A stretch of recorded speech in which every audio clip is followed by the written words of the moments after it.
OFW yan. Dito nga pala kami sa mga bilihan ng mga pagkain. Dito sa Brunei, dito sa Bandar. Malapit lang sa amin actually. Pag may sariling sasakyan, medyo siyempre malapit lang. So ayan, napakaraming tao nga pala dito. Mga natingin sila ng mga pagkain, pwedeng kainin nila. May mga luluto-luto pa, mga iba't ibang pagkain, may mga iba't ibang inumin, may mga iba't ibang may mga inihaw, may isda, may panok. So ayun, mga inumin, mga marami ding tao. Ngayon ako nag-experience ng ganito dito sa kasi daw dito yung birthday ng Sultan, kaya parang may mga ganyan sila. So ayan, pili-pili kami ni madam yung kasama ko. Balik kami dito sa kapilang baka parang may hinahanap ang driver na to, hindi niya maintindihan kung ano yung hinahanap niya. So ayan, video kami ng kasama ko, si madam. Ayan, ang mga madam dito sa Brunei.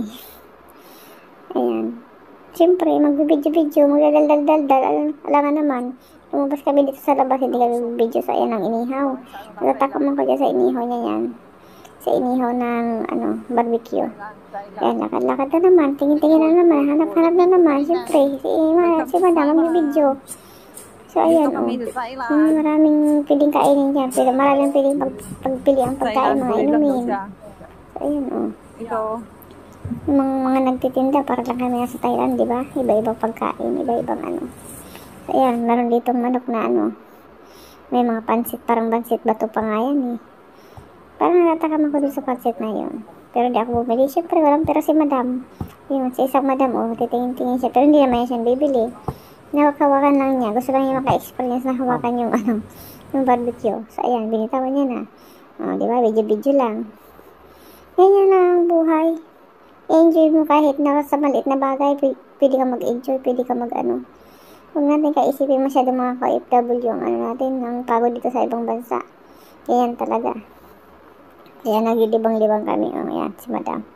Sarap siya ng camera. Lakad na naman si madam. Ayan, pauwi na kami. Naglakad na pupunta sa sasakyan. Kasi nag-aantay si dalaga sa loob ng sasakyan. Hindi siya nakababa. Nagpasit-pasit kami, pero yung nagbubaba lang kami, nagbubili kami ng pang-ulam. Bakit? So, ayan, gutom na. Punta na kami sa sasakyan. Pero may naroon kami na daan ang pwede pag-picture kami. Mag-picture muna kami. Ayan. Si madam, naglakad. Naglakad-lakad ang nakatalikod. May naka-video. Diba? Kunwari lang. Pero may nakasunod ng camera. Sige, tingin-tingin pa more. Tingin-tingin pa more, madam, ng mga nag-inusok na yung barbecue doon. Sarap sana eh. Naglaway ako doon sa barbecue na yun. Kaso nga lang, walang pera si madam. Tumarga kami ng kahit nising kong wala ka din no? Dala. Sisi na yung natatakot na mga pagkain na yan. Tigin pa lang, ulam na. Joke lang, ayun ang dami niya, pwedeng pagpilian. Sige, mga suki, bili na kayo mga suki. Hindi ko na nga pala sila sama yung nagtindera. Nakakahiya na baka mga, kung baka hindi pwedeng video na carbonara. Kaya hindi ko na sinama. Bumili siya na, hindi naman masarap. So, ayan, nadaan namin yung ng Chinese, parang bahay-bahay ng Chinese, parang lang siya. Siyempre, nandito na kami sa sasakyan ng kasama ko, si madam. Ano pa nga ba? Hindi magbibideo na naman, magpipicture-picture na naman. Ayan lang kami, wala kami magawa eh. Ganyan lang, video-video, picture-picture. See you everyone. Bye.